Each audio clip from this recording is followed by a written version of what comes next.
Buenas tardes, hermanos. Les saludo en el amor del Señor. Vamos a ver en este día la tercera lección de esta serie de lecciones, la que se llama Crezcamos en todo. Esta lección es la número 3 y vamos a ver partir por el objetivo de ella. Dice reflexionar sobre las herramientas, el proceso, la evidencia del crecimiento y la unidad en el cuerpo de Cristo para estimular el cultivo del altruismo y mantener la constancia. Ese es el objetivo, la razón de ser de esta lección. Y también tiene el texto básico que dice que en el cual se basa en la Biblia, ¿no es cierto?, de esta lección. Dice, Cristo es quien va uniendo a cada miembro de la iglesia según sus funciones y quien hace que cada uno trabaje en armonía para que la iglesia vaya creciendo y cobrando más fuerza por causa del amor. Teniendo en consideración entonces el objetivo, el texto básico, la introducción que se hace a esta lección es el siguiente. Dice, la unidad según la Biblia no es estática, tampoco sin vida. Por el contrario, es progresiva. El cuerpo de Cristo es un órgano vivo que, apoyado por la unidad de sus miembros, propone evolucionar hacia la madurez. La vida cristiana no es una invitación a la ociosidad, sino una entrada al crecimiento. Incluso podemos comenzar la carrera cristiana como niños en la fe. Sin embargo, nos debemos permanecer en esa condición. La madurez no es una opción, sino una necesidad para el cuerpo de Cristo. Por supuesto, la unidad en Cristo, la iglesia de Cristo, es una iglesia viva. Camina a través de los siglos, a través de los milenios que han pasado en la historia, desde que Dios creó al hombre, creó la tierra, ¿ya? De ahí para adelante es que el cristianismo, la fe en Dios, el conocimiento en Dios ha venido creciendo y ha ido también pasando los años con la finalidad de que el Evangelio sea conocido a través de los tiempos. Sabemos que cuando Adán y Eva pecaron, ellos conocían, los primeros conocimientos que tenían era que no debían de pecar, no debían de comer el árbol de la ciencia del bien y del mal. Pero eso fue pasando en el tiempo, ya llegamos a la historia en el tiempo en que Cristo estuvo aquí en esta tierra y también llegamos a nuestros tiempos. Y en nuestros tiempos es cuando estas lecciones bíblicas nos hacen recordar todo lo que había para atrás. Yo he sido enfático en la iglesia y siempre les hablaba acerca del texto bíblico de Romanos 15:4, que nos dice que todo lo que fue escrito antes para nuestra enseñanza es para que por la paciencia y la consolación de las Escrituras tengamos esperanza. Bueno, esto es una de esas cosas, porque nosotros no estuvimos antes. No conocíamos de las cosas de Dios antes, mas ahora sí. Por eso es que sabemos de que la iglesia ha ido caminando a través de los tiempos. El enemigo ha hecho muchas cosas con la finalidad de destruirla, con la finalidad de no dejarla que camine. Pero la iglesia, a pesar de los problemas, a pesar de todo lo que haya, sigue adelante. Porque Jesús dijo, las puertas del infierno no prevalecerán contra ellas. No, el enemigo nunca va a ganar. El enemigo ya está derrotado. Lo derrotó Cristo en la cruz del Calvario. Por eso sabemos a ciencia cierta que la iglesia, ya el cuerpo de Cristo, que es la iglesia aquí en esta tierra, ese es el que va creciendo, va caminando, va hacia el futuro esperando la venida de Cristo, aferrándose a las promesas que Dios nos dio. Por eso, mis hermanos, nosotros tenemos que pensar de que la iglesia es un cuerpo vivo, progresivo, no es estático, todo lo contrario, sus miembros van avanzando hacia la madurez. La vida cristiana es una invitación a que caminemos, a que sigamos adelante, no a estar ociosos, ¿ya? Incluso dice, podemos comenzar la carrera como niños, sí, como niños generalmente, porque mismo Jesús dijo que cuando nosotros comenzamos la vida cristiana es que se puede empezar como niños. ¿Por qué motivo? Porque son los primeros rudimentos. Nos dice que debemos tomar leche materna y después ir comiendo comida más grande, más dura, más que nos hace más fuertes, ¿ya? Por ese motivo es que debemos continuar. Analizando el tema,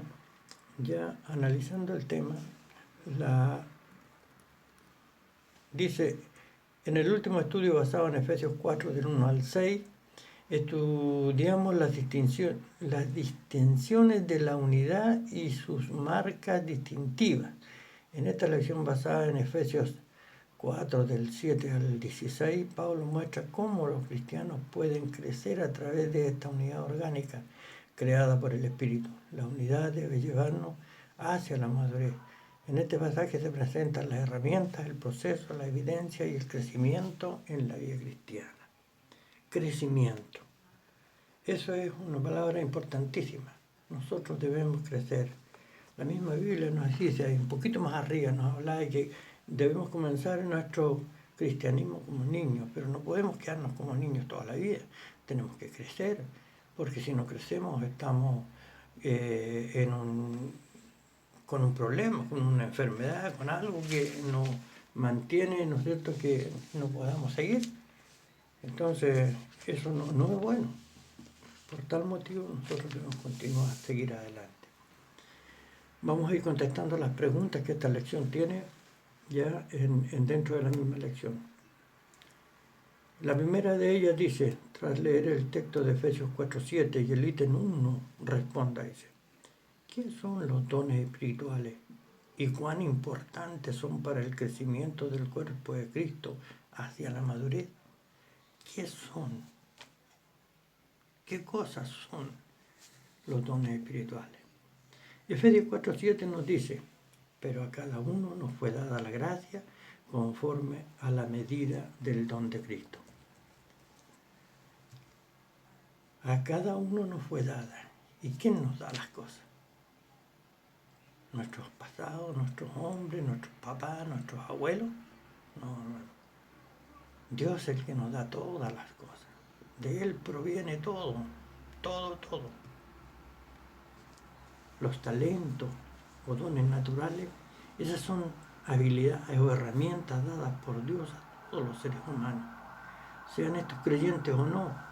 Cuando nacen, Dios les da al menos un talento para que se desarrollen en la vida. Pueden tener más de uno, por ejemplo, un músico, un mecánico, un zapatero, un profesor, un futbolista, un eléctrico, qué sé yo, cualquier profesión que el hombre adquiere. Por eso se puede desarrollar. Pero los dones espirituales son herramientas que Dios nos da a sus hijos.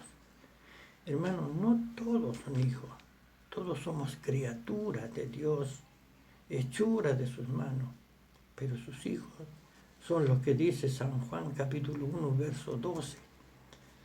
Dice, mas a todos los que le recibieron, a los que creen en su nombre, Dios les dio potestad de ser hechos hijos de Dios. Hijos de Dios. Sus hijos reciben algo especial, el dones espirituales, pero con una finalidad especial. Y la finalidad que esto tiene es edificar, exhortar y consolar a la iglesia.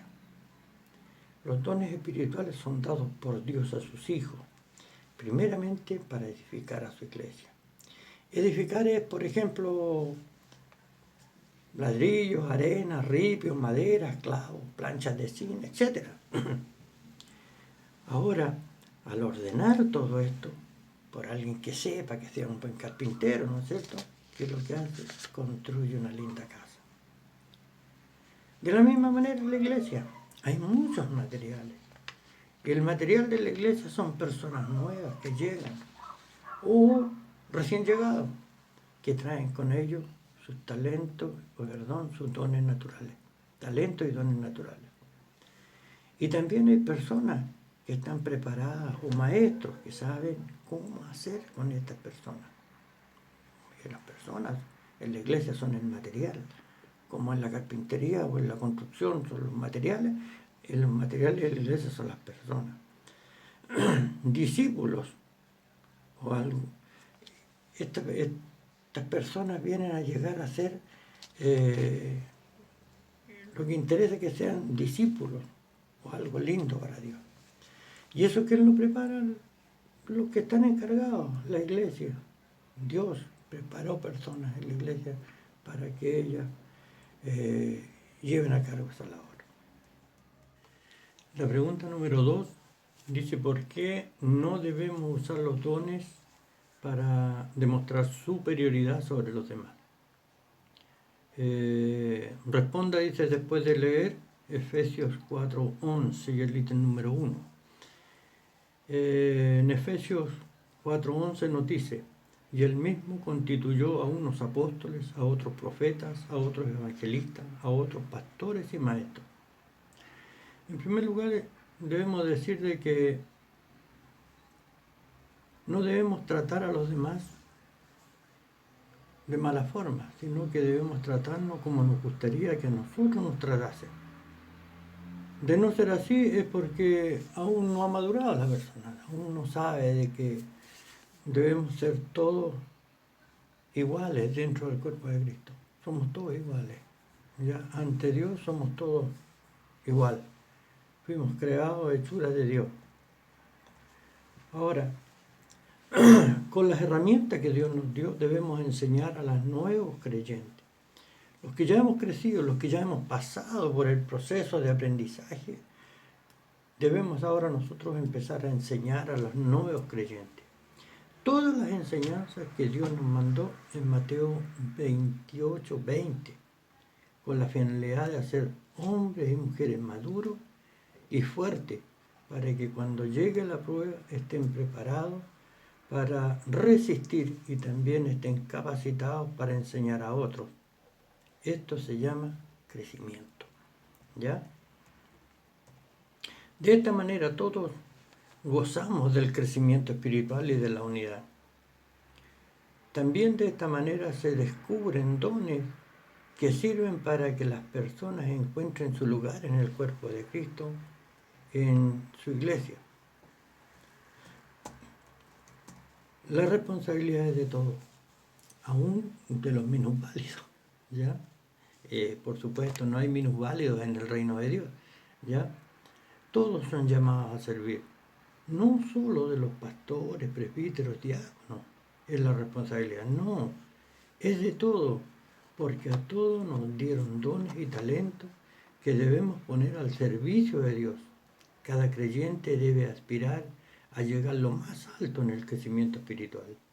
Esto se llama santificación. A medida que uno conoce, va creciendo, va aprendiendo cómo comportarse dentro del cuerpo. Por ejemplo, ustedes han visto los programas de televisión en los cuales muestran los animalitos. A mí me gusta mucho ver el Animal Planet, donde aparecen los elefantes, por ejemplo. Ellos nacen y todo, bueno, un elefante grande, un elefante chico, son todos iguales, ¿ya? Pero los chiquititos también tienen lo que todos tienen, que es una trompita, pero esa trompita no la saben usar. No saben cómo, ni para qué sirve. Realmente les molesta, es un inconveniente grande que tienen. Y las personas que estudian los elefantes, que estudian ese tipo de comportamiento, han dicho que los elefantes más o menos, cuando ya tienen 2 años de edad, ahí ya están expertos para usar su propia trompita, ¿ya? O sea, ya los problemas que le causaba la trompita, después de 2 años, ya son expertos. Bueno, nosotros igual. Tenemos que practicar mucho para ser expertos. Pero cuando pensamos que somos expertos, Dios nos dice que debemos santificarnos aún más, porque todavía nos falta. Si yo creo que me las sé todas, no. Dios me dice en Apocalipsis 22:11, al final, me dice, el que es justo sea justo todavía, y el que es injusto sea injusto todavía. El que es justo practique la justicia todavía, y el que es santo, santifíquese más todavía. O sea, nos falta, ¿ya? Y nosotros queremos llegar a la santidad, a la santificación, tenemos que seguir, porque la santificación dura toda la vida. No es cosa de momento, no es cosa de un poco tiempo. Los elefantitos, imagínense que duran ellos 2 años en poder usar bien su trompita. ¿Y nosotros cuánto tiempo necesitamos para poder practicar y poner y ser expertos en todas las cosas de Dios? Hermano, eso es una de las preguntas que debemos hacernos, pero grandemente. ¿Por qué motivo? Porque se nos van a venir otras preguntas más adelante, en las cuales también al responder esas vamos a ir comprendiendo más estas otras lecciones. Pregunta número 3. Comente sobre el proceso del crecimiento basado en Efesios 4:12 y el ítem número 2. Efesios 4:12 nos dice lo siguiente: a fin de perfeccionar a los santos para la obra del ministerio, para la edificación del cuerpo de Cristo. A fin de perfeccionar. La perfección viene del estudio. El estudiar varias veces, una y otra vez, va haciendo de que los santos se perfeccionen. Va adquiriendo el conocimiento, lo va repitiendo, lo va aquilatando en su corazón, y a medida de que esas cosas las tiene en su corazón, se perfecciona. El hombre va conociendo más de las cosas de Dios y por ende se edifica a sí mismo y edifica al cuerpo de Cristo. Es lo que decimos en la respuesta a la pregunta número 2. El perfeccionamiento viene de la mano con la práctica. Cuando conozco, comienzo a practicar, ¿ya? De primera me voy a equivocar, y es lógico, porque estoy aprendiendo, pero mientras más practico, menos me equivoco, y eso se transforma en crecimiento. San Juan 8:32 nos dice, y conoceréis la verdad, y la verdad os hará libre. Por lo tanto, la mejor manera de aprender es como nos decían los viejos de antaño, nuestras abuelas, nuestros abuelos, ¿ya? Nos decía, estudia, para que si hay otra cosa. Ellos querían lo mejor para uno, ¿no es cierto? Claro, no querían que fuéramos igual que ellos. Por lo tanto, esas cosas son buenas y son importantes para nosotros para que podamos perfeccionarnos cada día más. El ítem número 2 dice, a continuación Pablo muestra lo que los cristianos como un solo cuerpo en Cristo. Con las herramientas dadas por Dios, puedo experimentar el procedimiento hacia el crecimiento espiritual, ministrando unos a otros, creciendo juntos y experimentando las bendiciones de la unidad espiritual. El texto sagrado establece que este proceso pasa primero por el perfeccionamiento de los santos, a fin de capacitar a los santos, dice. La palabra capacitar da la idea de guiar a los santos para que puedan realizar sus funciones en el cuerpo. El verso 12 está estrechamente relacionado con el anterior, lo que nos indica que corresponde a los líderes, presentándolos en el verso 11. Él debe de perfeccionar y capacitar a los creyentes en la ejecución de ese trabajo. De esta manera, cada cristiano debe estar abierto al aprendizaje, lo que lleva al segundo paso en el proceso del crecimiento, al saber, el servicio a los demás para desempeñar su servicio.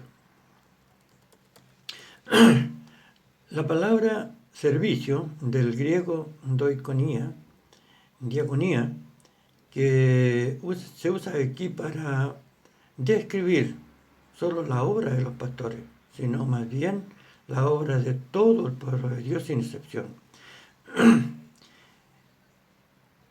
Es el deber del liderazgo de la Iglesia equipar a los creyentes para participar del servicio. La obra de Dios no es responsabilidad exclusiva de los líderes de la Iglesia. Todos los miembros pueden ser usados por Dios en la obra de Cristo. Finalmente, el tercer paso del crecimiento en la edificación del cuerpo de Cristo, para la edificación del cuerpo de Cristo, el término edificar, del griego eikonome, tiene el significado de promover el crecimiento del otro en sabiduría cristiana, piedad, fidelidad, santidad. Una vez equipados para servir, debemos hacerlo a través del altruismo y en beneficio de los demás. Sí, todo lo que la lección nos muestra que debemos hacer es que todos debemos poner de nuestra parte. Si bien es cierto, hay responsabilidades de las personas que están a cargo, ¿ya? De las personas encargadas de la iglesia, del pastor, de los líderes de la iglesia, de los profesores, en este caso mi parte, ¿ya? Todos somos responsables de guiar a la iglesia para que crezca, para que tenga crecimiento. Pero eso también nos conlleva a que nosotros muchas veces, como humanos, cometemos errores, y los errores es hacer sentir a las personas como que saben menos que uno, y eso no debe pasar. Así que si en algo hemos pecado, discúlpenos, también somos humanos, estamos creciendo. Recuerde que el crecimiento no es por ahora solamente, ya es por poco tiempo, sino que el crecimiento dura hasta que Dios nos llame o Él venga. Entonces, mientras tanto, debemos continuar, seguir adelante, ¿ya? Por lo tanto, la mejor manera de aprender es como lo decían los viejos de antes, acuérdense, estudiar, estudiar, estudiar para que seamos otra cosa, ¿ya? Ellos querían, por supuesto, lo mejor para uno y usted. ¿Qué quiere para usted mismo o para sus hijos?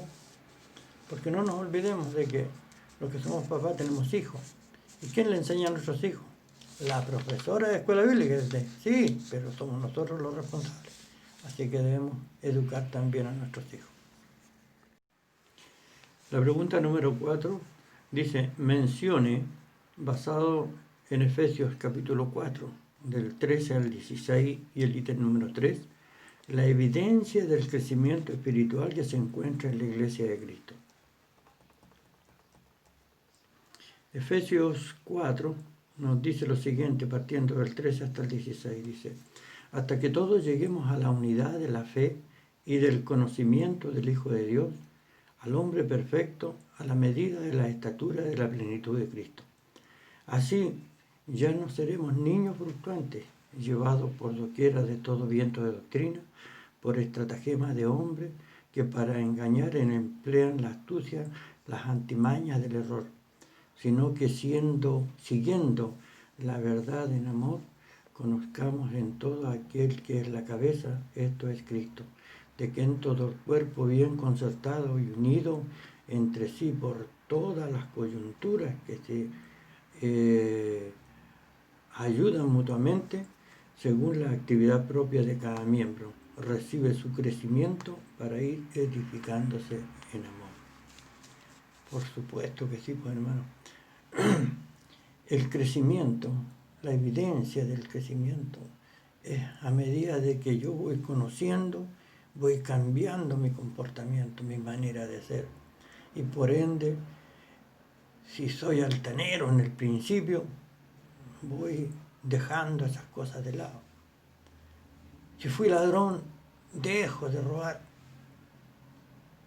Si se hacía tenía otras mañas y ya no las tengo.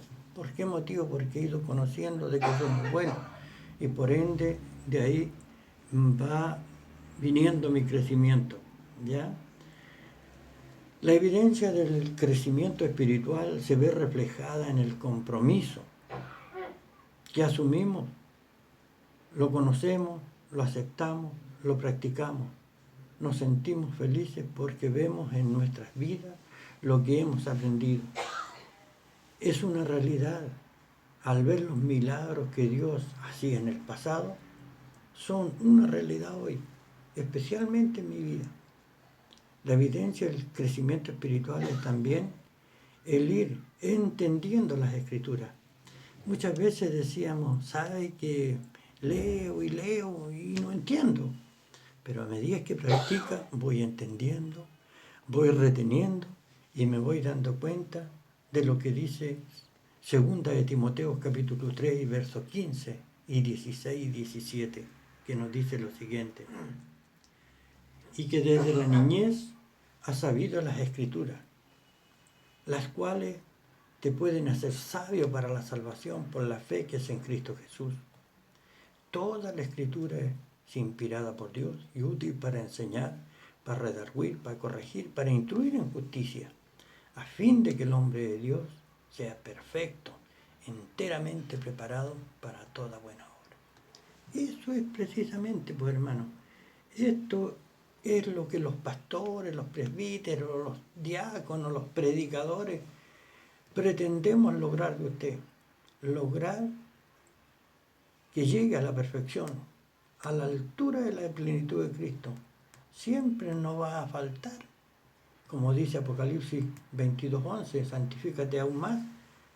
No importa la edad, siempre hay espacio para seguir aprendiendo. Las condiciones sociales tampoco es impedimento para aprender. Solo hay que tener interés y estar dispuesto a abrir nuestro corazón a Dios.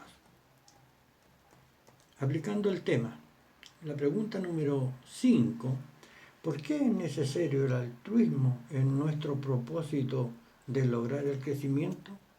¿De qué manera podemos practicar? Responda lo basado en la primera aplicación. La primera aplicación de este texto nos dice lo siguiente: la unidad nos impulsa a cultivar el altruismo, la unidad, es decir, a actuar en nombre de los demás. El cristiano que se propone cooperar para la edificación de los demás ha alcanzado la madurez, ya que entiende que las habilidades recibidas de Cristo están dirigidas al servicio desinteresado, no a la exaltación propia, como lo sugiere Efesios 4:12, a fin de participar a los santos para la obra del ministerio, para la edificación del cuerpo de Cristo. En la Iglesia de Cristo, las rivalidades dan paso a la cooperación, ya que en sus primeras palabras no perdura un reino dividido. En el cuerpo de Cristo, el éxito de uno beneficia a todos. Lo contrario también es cierto. Cuando un miembro sufre, todos lo sienten. Por lo tanto, sirvamos unos a otros con alegría a través de los talentos que el Señor nos ha dado con gracia. El altruismo nos ayuda a crecer. El altruismo es algo importante para nosotros, para nuestra vida, que debemos seguir adelante, continuar. Altruismo, dice el diccionario, es la tendencia a procurar el bien de las personas de manera desinteresada e incluso a costa de intereses propios. El creyente debe ser desinteresado en lo que sabe y conoce, que todo lo que ha aprendido es de parte de Dios, que Dios se lo ha dado. Por tanto, debe ser dadivoso, dar desinteresadamente. Es importante colaborar para el crecimiento espiritual de otro. El altruismo nos ayuda a crecer. Cuando uno enseña a otro, el maestro es el más beneficiado. Pregunta número 6. ¿Por qué es necesario la constancia en nuestro propósito de lograr el crecimiento? ¿Qué se necesita para preservarlo? Responda basado en la segunda aplicación. La segunda aplicación nos dice lo siguiente: para lograr el crecimiento en unidad, sea constante. La unidad nos insta a mantener la constancia, siendo edificados y perfeccionados para servir, ya no siendo niños sacudidos por las olas y llevados de aquí para allá y por todo viento de doctrina, para no caer en el engaño de aquellos que engañan.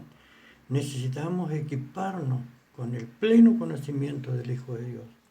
Manténgase alerta, no se aleje, no se deje llevar por ideas contrarias a los principios del Evangelio. No cierre la puerta a su comprensión, al conocimiento de la persona de Cristo. Trate de conocerlo, no solo en teoría, sino principalmente en la práctica, a través de la comunión. Cuando conocemos la verdad, el error no puede sacudirnos. La constancia nos ayuda a crecer. Bueno, hermano, aquí es claro, pero siempre hay algo que agregar. Dice, nosotros, por ejemplo, yo he estado dando algunos ejemplos de algunos animalitos, ¿no es cierto?, de la selva en la sabana africana. Los elefantes, por ejemplo, que le contaba. Pero hay otros que deben ser aún más rápidos en aprender. El elefante, por ejemplo, eran 2 años que demoraba en usar su trompita. Pero la gacela, por ejemplo, el hijito de la gacela, ya la gacela de Thompson, tiene que al menos en 1 hora, ya máximo 1 hora, el recién nacido debe estar listo para correr tan rápido como para arrancar de los leones. Dios nos dice en su palabra: Satanás anda como león rugiente buscando a quien devorar. La pregunta es la siguiente: ¿cuánto tiempo necesitas tú para arrancar de Satanás? Hermano, es necesario apurarnos. Ser constante es lo mejor, porque de lo contrario hay que estar repitiendo lo que ya se había enseñado. ¿Qué se necesita para preservar el conocimiento? Cuando uno aprende algo, ¿qué es lo que debe hacer para que no se lo olvide? Practicarlo. Estar en constante conocimiento, estar en constante acercamiento a las cosas de Dios. Conocer cada uno más. Estar siempre en las cosas de Dios. Comentaba en una ocasión con el pastor y decían que el conocimiento de Dios es como un gran océano. Hay muchos nadadores, gente que nada en el océano, pero nada por encima. ¿Por qué motivo? Porque puede respirar, tiene más cosas, puede ver más gente, los barcos que están cerca, todo.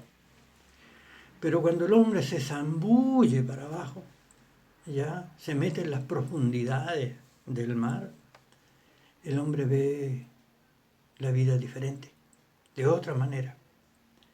Ya las cosas exteriores no lo distraen, sino que el hecho de estar metido debajo ve otras cosas que no veía cuando estaba encima. Los peces, por ejemplo, los crustáceos, los moluscos, todo lo que hay debajo. Por ese motivo, en este caso también, nosotros no debemos solamente ser superficiales en las cosas de Dios. Leer hasta ahí nomás. Eso es lo que dice la Biblia. O sea, yo no voy más profundo, no voy más allá. Dice, porque de tal manera amó Dios al mundo que ha dado a su Hijo unigénito para que todo aquel que en él crea no se pierda, mas tenga vida. Ah, ya listo, perfecto. Pero no, empezar a ver cuál es el amor de Dios, cuáles las cosas que realmente debemos rescatar de eso, el sufrimiento de Dios, el amor realmente incomprensivo de Dios. Nosotros somos malos, somos seres humanos, pero terriblemente malos, habituados a hacer el mal. Satanás nos había tenido encadenados por mucho tiempo. Leíamos, escuchaba en una de las devocionales que el pastor hacía, que hablaba del endemoniado Gadareno. aproximadamente 2000 demonios metidos dentro de ese hombre. Entonces, ¿cómo éramos nosotros antes? De esa misma manera. Éramos habituados a hacer el mal. Por ese motivo es que hoy día, que conocemos las cosas de Dios, que Dios sacó de nosotros esos demonios, nos rescató, nos puso en la tierra firme, nos dio vida, nos libertó, nos perdonó. Y nosotros estábamos destinados solamente a morir. No había otra salvación para nosotros. Pero el amor de Dios fue tan grande que nos permite hoy en día decir, Señor, gracias por lo que tú me diste. Y poder alabar a Dios como realmente Él es. Hoy día le conocemos. Pero vamos a llegar a ser santos realmente cuando Él venga. Por eso es que tenemos que practicar la santidad aquí. Y de esta manera, trabajando aquí, vamos a poder vivir realmente lo que es la santificación y la santidad allá en el cielo. ¿Ya? Vamos al desafío semanal. Llegamos al final de este estudio y a través de él hemos aprendido que la unidad de los cristianos es un solo cuerpo. Nos alienta el crecimiento espiritual. Analizamos las herramientas, el proceso y las evidencias y llegamos a la conclusión de que para lograr el crecimiento en la unidad necesitamos cultivar el altruismo y mantener la constancia.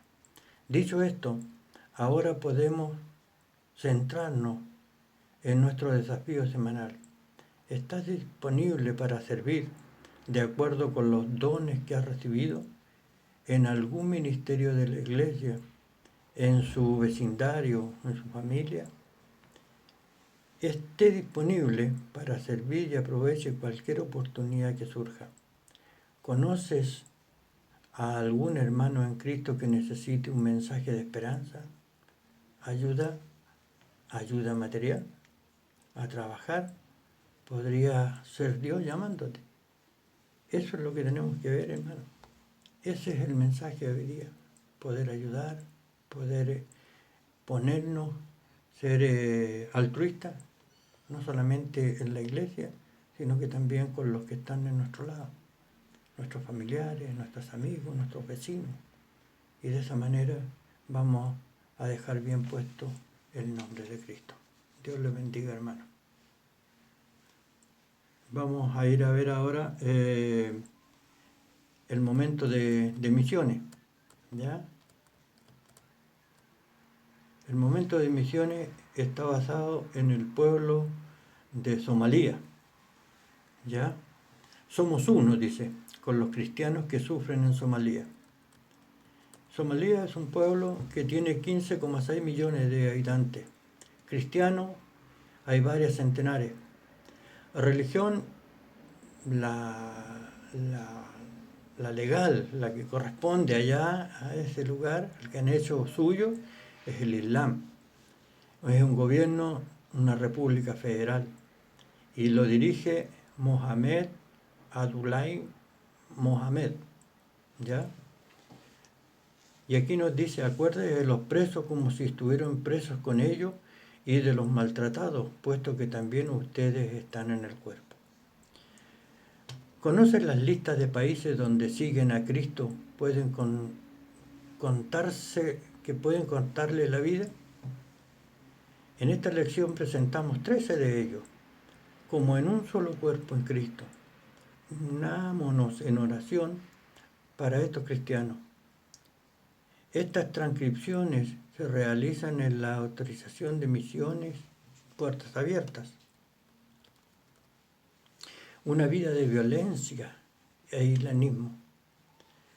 Las estadísticas sugieren que el 99% de los somalíes son musulmanes y que cualquier religión minoritaria es altamente perseguida. La comunidad cristiana es pequeña y vive bajo amenazas de ataque. En las zonas rurales, los grupos militares islámicos como Salambat son los que realmente gobiernan. La ley Sharia y el Islam están consagrados en la constitución del país y la persecución a los cristianos, así siempre implica violencia que incluso pueden conducir a la muerte. Los cristianos también enfrentan una persecución muy alta por parte de la familia y la comunidad en general. Efectivamente, hay muchos países, ¿no es cierto?, en los cuales no entra el cristianismo. Todos sabemos en el mapa existen las coordenadas, la ventana 1040 que se llama, ya donde hay muchos países en los cuales el cristianismo no puede entrar. Y si el cristianismo va, tiene que entrar por otros medios, no como misioneros, sino que como enfermeros, como profesores, como de las Naciones Unidas, todo ese tipo de cosas, pero nunca como creyentes realmente, porque si no, van a ser muertos. Por ese motivo, estos somalíes están pasando por una tragedia en este momento. El fin está cerca, hermano. Solo podemos orar por nuestros hermanos hasta el día en que Dios nos llame o hasta que estas cosas nos lleguen a nosotros. No han llegado hasta acá, pero llegarán.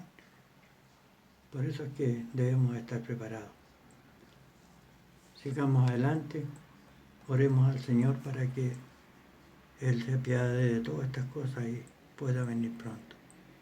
Nada va a dejar de ser, porque Dios no es de esa manera. Si Dios dijo que iban a pasar, que iba a haber tribulación, que iban a haber muchas cosas, esas cosas tienen que pasar. Así que solamente esperamos en Dios de que esto pase pronto. ¿Que va a ser terrible? Sí, hermano, va a ser terrible. Por eso es que debemos estar preocupados. Por eso debemos preocuparnos de estudiar, de aprender. Recordar siempre las palabras de los viejos de antes. Estudia para que aprenda, para que seas otra cosa y no seas igual que yo. ¿Ya? Eso era lo que nuestros viejos antiguos querían. Yo les estoy hablando 60, 70 años atrás, ya cuando yo era niño. 60 años tenía 9, porque tengo 69. Por eso yo les hablo, les digo que lo mejor que debemos hacer, lo mejor que podemos dejar a nuestros hijos es la educación, al igual que ellos. Dios les bendiga, hermano.